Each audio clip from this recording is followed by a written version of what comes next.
ప్రభుత్వానికి విచక్షణ అధికారం ఉండొచ్చు, ఎవరినైనా జైల్లో పెట్టే అధికారం ఉండొచ్చు, ఎవరి మీద ట్యాక్స్ వేసే అధికారం ఉండొచ్చు, కానీ ఇల్లు కూలగొట్టే అధికారం ఎవరికి లేదు.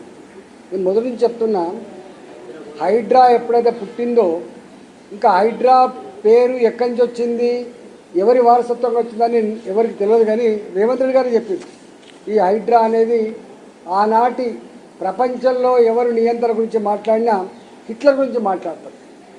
ఆ హిట్లర్ ఎన్ని దుర్మార్గాలు కొడిగట్టిండు, ఎన్ని లక్షల మందిని గ్యాస్ పైప్ లైన్లు తోలి చంపేసిండు, ఎంత విధ్వంసం సృష్టించిండో మనం చూస్తాం. ఈ హైడ్రా అనే పేరట అత్యున్నతమైన నిర్ణయాలు తీసుకున్నటువంటి ఒక బాడీ. హిట్లర్ రాజ్యంలో ప్రజల మీద అఘాయిత్యాలు కావచ్చు, ప్రజలు చంపే విషయంలో కావచ్చు, ఇవాళ ప్రజాస్వామ్యాన్ని కూలి చేసే విషయంలో కావచ్చు, తీసుకునే నిర్ణయాల సంస్థ పేరే హైడ్రా అని చెప్పి అయితే వారు చెప్పిండ్రో, ఆ హైడ్రా అంటే హిట్లర్ని ఆదర్శంగా తీసుకొని హైడ్రాని స్థాపించినట్టుగా ఆయన చెప్పుకుండు. కాబట్టి హైడ్రా వచ్చినప్పటి నుంచి కూడా చూస్తూ ఉన్నాం.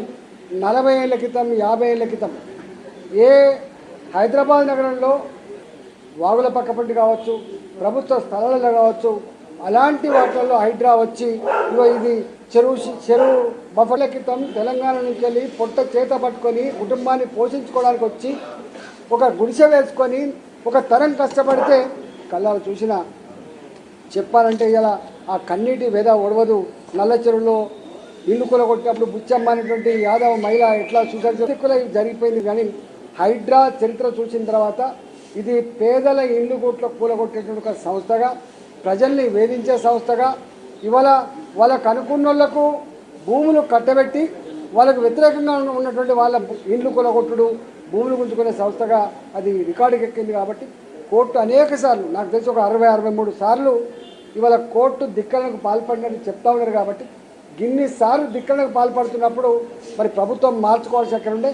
మరి ఎందుకో రేవంత్ రెడ్డి గారు అమితమైన ప్రేమ హైడ్రా మీదనే కాదు, అమితమైన ప్రేమ రంగనాథ్ మీద కూడా చూపించింది. కాబట్టి ఇవాళ రంగనాథ్ కూడా ఎవరు తప్పడతలేరు, హైడ్రా సంస్థ గురించి మాట్లాడతలేరు. ఇదంతా రేవంత్ రెడ్డి గారు చేయిస్తున్నది మాత్రం బయట ప్రచారం అవుతా ఉంది.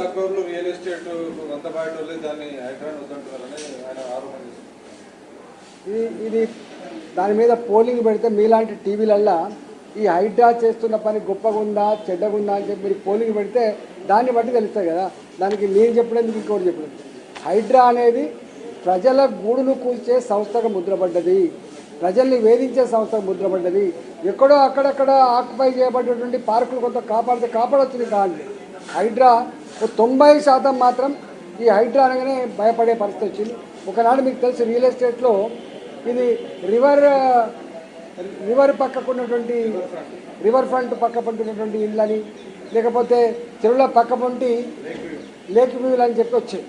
ఇవాళ లేక్ వ్యూ రివర్ ఫ్రంట్ అని కానీ పేరు చెప్పుకునేటువంటి పరిస్థితి లేదు.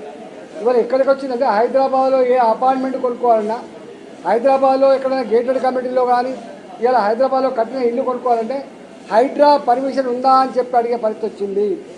హైడ్రా అన్ని సంస్థల కంటే ఒక సుప్రీం సంస్థగా, అది రెవెన్యూ డిపార్ట్మెంటు, అది మున్సిపల్ అడ్మినిస్ట్రేషన్ డిపార్ట్మెంటు, అది హోమ్ డిపార్ట్మెంటు, ఏ డిపార్ట్మెంట్ కూడా వాటిని నియంత్రించే పరిస్థితి లేదు. చివరికి కోర్టులు కూడా దాన్ని నియంత్రించలేకపోయినాయి. వాళ్ళకి యాసకు వచ్చి మొన్న వాళ్ళు ప్రకటించారు. కాబట్టి నాకు తెలిసి ఒక స్టేజ్లో రేవంత్ రెడ్డి గారికి కూడా ఈ హైడ్రా సంస్థ ఇంటదో అనే పరిస్థితి వచ్చింది.